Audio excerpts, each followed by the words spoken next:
Yemen நாட்டில் இந்தியாவைச் சேர்ந்த செவிலியர் நிமிஷா பிரியாவுக்கு விதிக்கப்பட்ட தூக்கு தண்டனை நிறுத்தி வைக்கப்பட்டிருக்கிறது. கேரள செவிலியரின் தூக்கு தண்டனை நிறுத்தி வைக்கப்பட்டிருக்கிறது. ஏமன் நாட்டில் இந்தியாவைச் சேர்ந்த செவிலியர் நிமிஷா பிரியாவுக்கு விதிக்கப்பட்ட தூக்கு தண்டனை நிறுத்தி வைக்கப்பட்டிருக்கிறது. மேலும் விவரங்களை செய்தியாளர் பாரதி ராஜா வழங்கிட கேட்கலாம். பாரதி ராஜா, வணக்கம். முழு தகவல்களை சொல்லுங்க.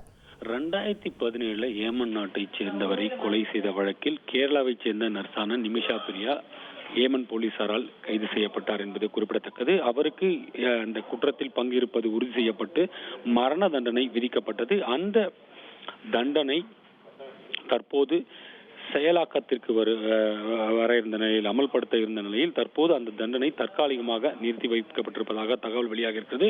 குறிப்பாக இந்த பின்னணி என்ன என்பதை பார்க்கும்போது, பாதிக்கப்பட்டவரின் குடும்பத்திற்கு அந்த காம்பன்சேஷன் சொல்வார்கள், அந்த தொகையை கொடுத்து இந்த நர்ஸுக்கான தூக்கு தண்டனையை குறைக்கலாம் என்ற ஒரு முறை ஏமன் நாட்டில் கடைபிடிக்கப்படுகிறது. அதற்கான அனைத்து முயற்சிகளையும் இந்திய அரசும் அதே போல நிமிஷா பிரியாவின் குடும்பத்தாரும் மேற்கொண்டு வந்தார்கள். அந்த தொகை முழுமையாக பெற்றாலும் கூட பாதிக்கப்பட்டவரின் குடும்பம் ஒப்புக்கொண்டால் மட்டுமே அவரை தண்டனையில் இருந்து விடுதலை செய்யப்படும் என்ற சூழல் இருந்தது. இந்த நிலையில அவருக்கு தூக்கு தண்டனையானது நாளை நிறைவேற்றப்பட இருந்ததாக கூறப்பட்டது. தற்போது இது தொடர்பான வழக்கு, அதாவது ஏமன் நாட்டு அரசிடம் முறையிட வேண்டும் என்ற ஒரு விஷயம் உச்சநீதிமன்றத்தில், இந்தியாவின் உச்சநீதிமன்றத்தில் நடைபெற்று வரும் சூழலில் இந்த தண்டனையானது தற்காலிகமாக நிறுத்தப்படுவதாகவும் அதாவது 2 நாட்கள் ஒத்திவைக்கப்பட இருப்பதாகவும் தகவல்கள் வெளியாகி கொண்டிருக்கிறது. இதன் காரணம் என்ன என்றால், இந்திய அரசு தரப்பில் தொடர்ந்து ஏமன் நாட்டு அரசுடன் பேசப்பட்டு வருவதாக ஏற்கனவே மத்திய அரசு தெரிவித்திருந்தது. இன்று காலை நீதிமன்றத்தில் வைக்கப்பட்ட வாதத்தின் போது கூட, நாங்கள் எங்கள் தரப்பு முயற்சிகளை அனைத்தும் மேற்கொள்கிறோம், ஆனால் ஏமன் நாட்டிலிருந்து முறையான பதில் எங்களுக்கு கிடைக்கவில்லை என்ற ஒரு வாதத்தை கூட மத்திய அரசின் அட்டார்னி ஜெனரல் அவர்கள் முன்வைத்திருந்தார்கள். இந்த நிலையில தான் ஏமன் நாட்டு தரப்பிலிருந்து தற்போது ஒரு தகவல் வெளியாகி இருக்கிறது.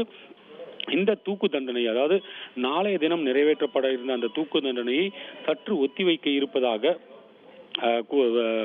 தகவல் வெளியாகி இருக்கிறது. 18ஆம் தேதி அடுத்த கட்ட முடிவெடுக்கப்படும் என்று ஏமன் நாட்டு தரப்பிலிருந்து வரக்கூடிய தகவல்கள் தெரிவிக்கின்றன.